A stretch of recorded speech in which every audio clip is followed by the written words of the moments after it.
Hey everyone, welcome back to my channel, and if you're new, welcome. My name is Adelina and I make videos about living in my tiny house on wheels and living a more intentional life.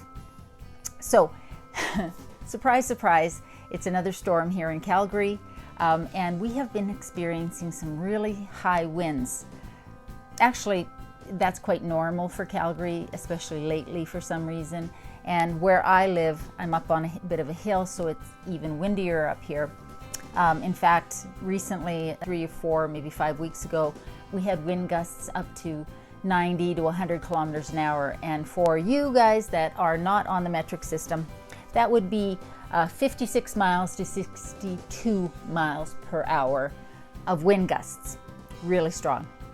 So what I thought I would talk about today is just some of the things to think about when you are designing your tiny house that can help you keep your house as secure as possible in some extreme weather conditions, especially wind. So if that is of interest to you, stay watching. So the first thing I want to say is that I'm not an expert. I'm not a structural engineer. I'm not an architect. I am not a tiny house builder. And you definitely want to be working with professionals when you're deciding on these things and implementing them in your tiny house. If you're building it yourself, I would definitely recommend that you be talking to these professionals and getting their advice and their direction as you're building your tiny house yourself.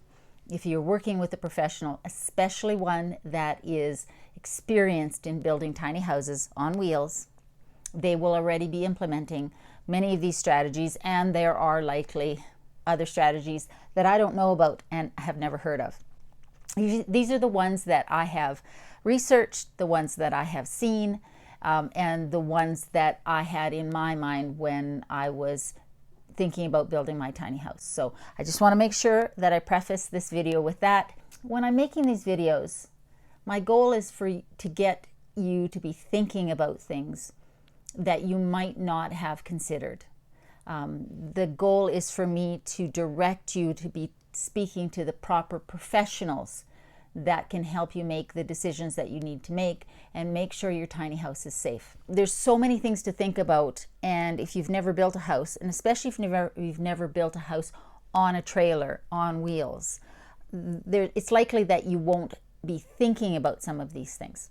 So that's why I make these videos, that's why I have this channel, and again, I'm not providing professional advice. I am just advising you to go and talk to the people who are about certain things that are important when you're building your tiny house. All right? So the first thing you have to think about is, how are you attaching the house to the metal trailer? And again, professionals will already be doing this, but it's really important that the house be as securely tied to that trailer as possible for multiple reasons. The number one is you're going to be moving this at some point.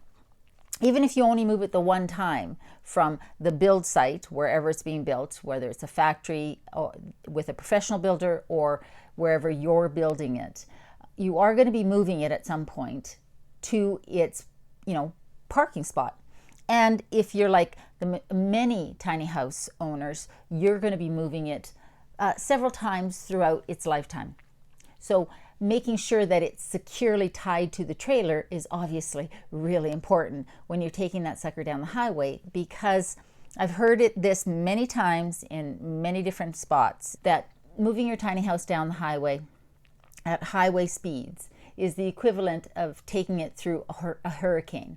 So it needs to be as securely tied to that trailer as possible, and the shell, the structure of it, needs to be as secure as possible. And a lot of the things that we're going to be talking about today are important for both things, whether you've got it parked and you're in extreme weather, or you're just moving it down the highway. So the number one thing that you have to think about, the most basic thing in the world, is how is it tied to the trailer?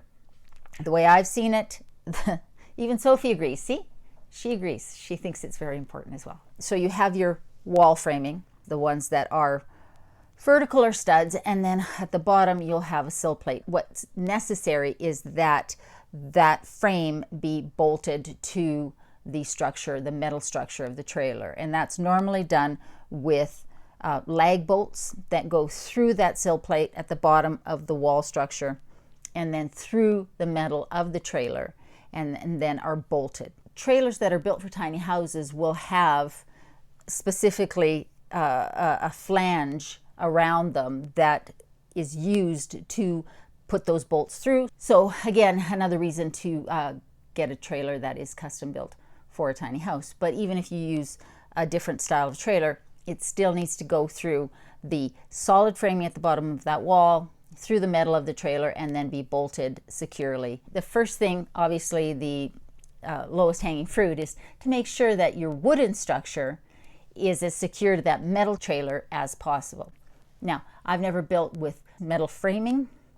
I would imagine it's still the same thing. It still needs to be as securely tied to that trailer as possible. So then, now that we've got the structure securely tied to the trailer, how do we make sure that the wooden structure, your house itself, is as secure as possible?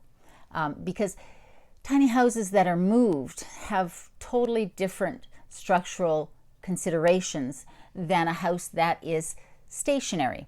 Yes, if you're in, tornado or hurricane areas, some of these things are obviously still are going to apply to a foundation built house, but tiny houses are moved and they go through that stress at least once, usually multiple times in their lifetime. So what is used are hurricane ties. They're also called hurricane straps. And what they are metal brackets. They're used to make wooden structures as resistant to high winds as possible, and also to keep wooden structures from racking when something is exposed to stress, such as moving down the highway, or high winds, such as hurricane type winds. The members want to shift even if they're screwed together, and therefore the house is no longer square and it's no longer structurally as sound. And so these metal brackets are used to secure it, to keep that from happening. They're used to keep the wood members from separating in extreme stresses, and they're used on a regular basis in building, and definitely important in a tiny house on wheels that hurricane straps are part of the structure. Another thing that I've seen used with some houses, metal strapping that is actually put diagonally across the walls of the house on the outside. And it's nailed into each stud that it crosses. And what it does is, provide structural strength to keep the house from shifting and racking as it's being moved or in high winds. My house has spray foam insulation. And spray foam insulation is another way of giving your house a lot of structural strength and integrity. Again, I'm not an expert. I'm not a structural engineer. My understanding and the research that I've done is that a spray foam insulation adds a lot of rigidity to your house and therefore keeps it from shifting. And so I don't have the strapping. I have hurricane ties, but I don't have the strapping across the walls that I've seen done in other houses. I have spray foam insulation instead, and that provides my house with a lot of structural integrity. And I know it works because when it got moved here from the shop in Lethbridge, nothing shifted. None of the miter corners on the trims on the windows, nothing that I can see has shifted at all in that move so far. And so I don't anticipate that the next time it gets moved that it will be any different. Spray foam insulation does add a lot of structural rigidity and strength to your walls, and it's definitely something to consider. But if you're not going to use that, the diagonal strapping is another way of adding a lot of strength to your house, so that if you are exposed to extreme winds, high winds, and those stressors, your house can stay nice and secure. What if you live in an area that experiences very high winds, which in this day and age is becoming more and more of the world because the weather patterns just seem to be getting more and more extreme. Here in Calgary, we get some very strong winds. We get Chinooks in the winter, which bring with them very strong winds. And in the year and a half, almost 2 years that I have been here in my tiny house, we've experienced some really bad storms and some very, very high winds. My house has not budged an inch. It's been very secure. And so I've been very lucky. And I'll talk about one of the things that has really helped me in this situation be nice and secure in just a little bit. But right now I want to talk about a tie-down system. So I've seen this in multiple tiny houses that live in climates where hurricanes are common. What you do is you have these D-rings that are bolted to the structure of the house, and they're very securely bolted, and they're on all four corners. So the tie-down anchors are bolted to the frame of the house, and then some really heavy-duty, strong tie-down straps are attached to those rings, and then two anchor systems. Now these anchors systems can be cemented or screwed into the earth, or I've seen them, those tie-down straps wrapped around big tree trunks. It keeps the house down. So if you're in an area where the winds could potentially get so strong that it might actually lift your house up, then these tie-down straps, this strapping system, is what is used to keep the structure secure to the ground. You're definitely going to want to talk to a professional when you're doing that to make sure that the anchor system that you're using, because there's no point in implementing the system and then not having it anchored down securely enough to actually be effective. The type of anchoring that you're going to use will really depend on the location that you're in and the ground that you're parked on. But that is the one way to keep your house securely tied to the earth if it is on a trailer. That's not something that I have. We don't get winds that are that high yet, and tornadoes are very well, they used to be very rare, but in the last 10 years, more and more we're starting to see them. But I didn't feel that it was necessary for me to have this tie-down system installed in my house, because even when I move, I'm not going to be moving to an area where we actually have hurricanes and tornadoes as a regular occurrence. Where I'm parked right now, I really benefit from this next strategy, and it's one that anybody can do. It's when you're deciding where you're going to park your tiny house, especially if you're in an area that gets extreme weather, extreme winds, you're going to want to think about parking your house where you can take advantage of the shelter from other buildings.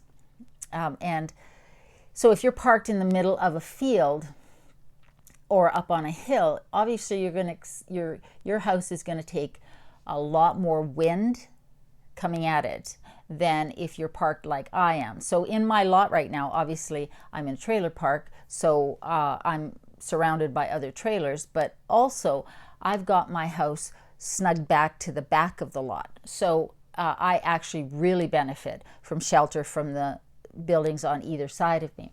So even in the strongest winds, I'm sheltered a bit, and that makes a big difference. Now, a lot of people who park their tiny houses in the country or on land that they own, their instinct is to park their houses where they can be sheltered by trees. And that can be very beneficial. But you also want to keep in mind that strong winds can bring trees down, and the last thing you want is a tree coming down on your house. So it'll really depend on the type of trees or forest that you're in.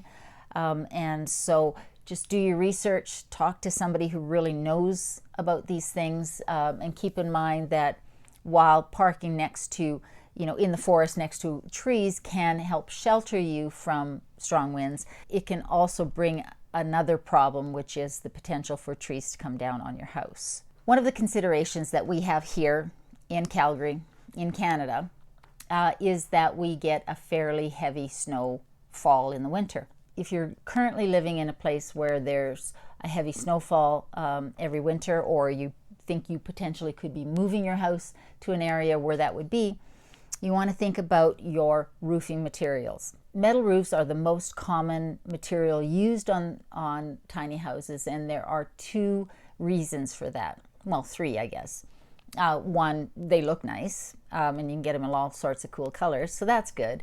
But the two main ones are metal roofs are really good for a house, tiny house, when it's moving, where shingles can blow off or pull up when the house is being taken down the highway at highway speeds. Again, you're dealing with hurricane force winds at that point. A metal roof is really secure. But for our purposes, for this discussion, metal roofs are also really good in climates where you get a heavy snowfall, because as long as the pitch is correct, as long as there's enough of a pitch, the snow will slide off. And so you don't have to worry about ice built up and then ice dams where the ice gets underneath shingles, because on a metal roof, a standing seam metal roof, the ice will just slide off. For me, that was important because obviously I'm in a climate where I get a lot of snow, and I definitely wanted to have a metal roof. So I've spent a couple winters here now, and I got to tell you, that snow does come off that metal roof really well. Sometimes it scares the hell out of you when you're sitting at your desk working and the sun comes out after a big snowfall, and all of a sudden that snow lets loose, just comes thumping down. But I digress. So, we've been talking about high winds, but another extreme weather consideration is definitely a heavy snowfall. And if you're in that climate, keep in mind that you want to choose your roofing material with that in mind, and metal roofs are definitely the preferred roofing material for tiny houses in general, because again, they're strong going down the highway, but especially if you're dealing with heavy snowfall. So that's the video. I hope it was helpful. There's just some things to consider when you're designing your tiny house and or building it yourself.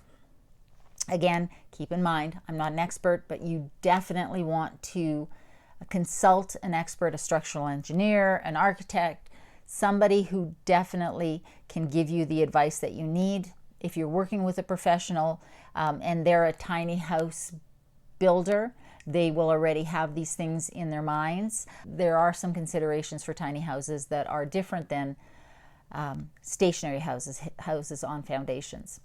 And even if you don't live in a climate where you get extreme wind conditions, you're still going to be taking that sucker down the highway. And so making sure it's structurally sound is still important. Thanks for watching, guys. If you haven't checked out the new channel, please do. I will put the link down below. Please like and share and give a thumbs up to this video, because that really helps the channel grow. So I just want to say Happy Mother's Day to everyone, and I hope you're doing well, and I will talk to you next Sunday.